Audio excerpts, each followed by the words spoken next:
1826 সাল, আজ থেকে ঠিক 200 বছর আগে।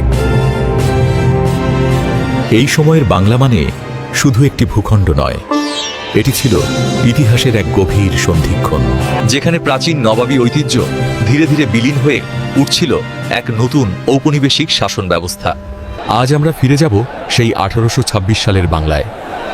দেখব এই বাংলা কার হাতে ছিল, কে ছিল শাসক, মানুষ কিভাবে জীবন চালাতো, কোন কাজে নির্ভর করত, আর কেন এই বাংলা তখনও সারা বিশ্বের কাছে গুরুত্বপূর্ণ ও বিখ্যাত ছিল। 1826 সালের বাংলার রাজনৈতিক ক্ষমতা সম্পূর্ণভাবে চলে গিয়েছিল ব্রিটিশদের হাতে। এই সময় বাংলা শাসিত হতো ব্রিটিশ ইস্ট ইন্ডিয়া কোম্পানি দ্বারা।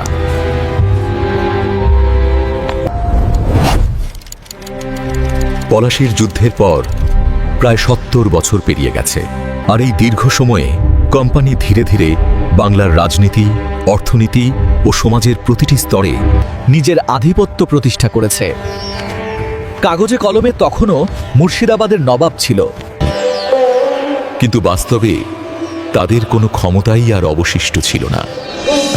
নবাব ছিল কেবল নামমাত্র শাসক। সব সিদ্ধান্ত, রাজস্ব আদায়, বিচার ও সেনাবাহিনী পরিচালনা করত কোম্পানি সরকার। এই সময় বাংলাকে প্রশাসনিকভাবে বলা হতো বেঙ্গল প্রেসিডেন্সি। এই বেঙ্গল প্রেসিডেন্সির অন্তর্ভুক্ত ছিল বর্তমান পশ্চিমবঙ্গ, বাংলাদেশ, বিহার, ওড়িশা এবং আসাম অঞ্চলের বড় অংশ। কলকাতা ছিল এর রাজধানী, যা তখন ব্রিটিশ ভারতের সবচেয়ে গুরুত্বপূর্ণ শহর।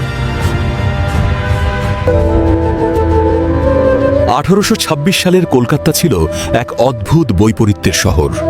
একদিকে ইউরোপীয় ধাঁচের দালান, চার্চ, গভর্নর হাউস, অন্যদিকে গলির ভেতর ঘিঞ্জি বসতি, কাঁচা রাস্তা, মশাল জ্বালানো সন্ধ্যা, আর হাজার হাজার দেশীয় মানুষের সংগ্রামী জীবন। তখন বাংলার প্রকৃত রাজা কে ছিল? এই প্রশ্নের উত্তর সহজ। কোনো দেশীয় রাজা নয়, কোনো নওজাব নয়, বরং ব্রিটিশ কোম্পানির গভর্নর জেনারেলই ছিল বাংলার সর্বময় শাসক। 1826 সালের কাছাকাছি সময়ে কোম্পানির শাসন এতটাই শক্তিশালী ছিল যে বাংলার জমিদার, তালুকদার, এমনকি নবাবের দরবারও কোম্পানির অনুমতি ছাড়া কিছু করতে পারত না। এই সময় বাংলার অর্থনীতি প্রধানত কৃষি নির্ভর ছিল। গ্রামের পর গ্রাম জুড়ে ধান ক্ষেত, পাট ক্ষেত, আখ, নীল আর গমের চাষ হতো। বিশেষ করে নীল চাষ তখন বাংলার কৃষকদের জন্য এক ভয়ঙ্কর অভিশাপে পরিণত হয়েছিল। ইউরোপে নীল রঙের ব্যাপক চাহিদার কারণে কোম্পানি জোর করে কৃষকদের নীল চাষে বাধ্য করত। কৃষকরা খুব কম দাম পেত, অথচ খাজনা দিতে হতো নির্দিষ্ট হারে। এর ফলে বাংলার গ্রামাঞ্চলে দারিদ্র্য, ঋণ আর নিপীড়ন ছিল নিত্যদিনের বাস্তবতা। জমিদারি প্রথা তখন বাংলার সমাজের মেরুদণ্ড। স্থায়ী বন্দোবস্তের ফলে জমিদাররা খাজনা আদায়ের একচ্ছত্র অধিকার পেয়েছিল। কিন্তু এই জমিদারদের অনেকেই ছিলেন নিষ্ঠুর ও উদাসীন। কৃষকের দুর্দশা তাদের কাছে তেমন গুরুত্বপূর্ণ ছিল না। ফসল নষ্ট হলেও খাজনা মকুব হতো না। ফলে বাংলার কৃষক সমাজ ক্রমশ নিঃস্ব হয়ে পড়ছিল। 1826 সালের বাংলা শুধু কৃষি নির্ভরই ছিল না, এটি ছিল বিশ্ব বাণিজ্যের একটি গুরুত্বপূর্ণ কেন্দ্র। কলকাতার বন্দর দিয়ে ইউরোপে পাঠানো হতো রেশম, মসলিন, তুলা, চা ও নীল।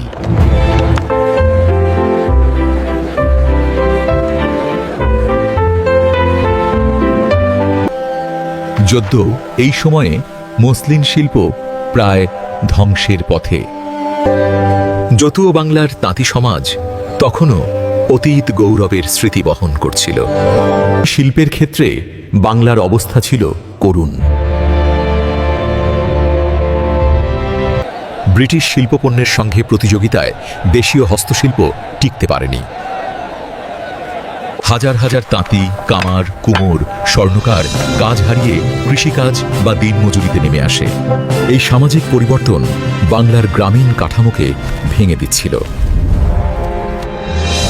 1826 সালের বাংলার সমাজ ছিল গভীরভাবে ধর্ম, কুসংস্কার ও সামাজিক প্রথায় আবদ্ধ।